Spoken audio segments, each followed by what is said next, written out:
ఈ ఆస్మా క్యూర్ అనేది లేదండి. వెరీ ఇంపార్టెంట్ అండి. సో ఆస్తమా అనేది as on date it is 100% controllable disease. So ఈ డేట్ కి 100% క్యూర్ లేదు. You can't remove asthma from the body. కొన్ని టైప్స్ ఆఫ్ ఆస్తమా ఉంది, ఆక్యుపేషనల్ ఆస్తమా కానీ, డస్ట్ ఇండ్యూస్డ్ కానీ, ఆర్ ఎనీ ఫ్యాక్టరీ ఎక్స్పోజర్ కానీ, అది కనుక ఎక్స్పోజర్ తీసేస్తే తగ్గిపోతుంది.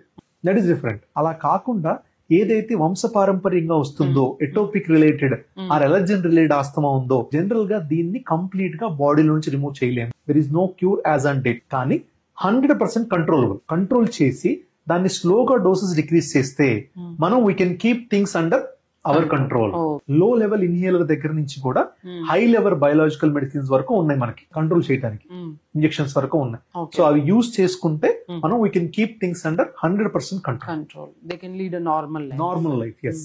హైపోథైరాయిడ్, డయాబెటిస్ వాళ్ళు రెగ్యులర్ మెడికేషన్స్ తో how they are leading their life.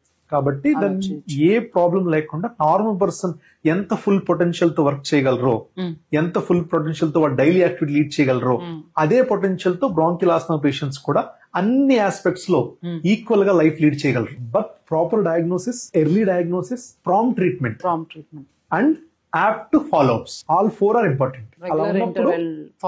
అలా ఉన్నప్పుడు నోబడీ కెన్ స్టాప్.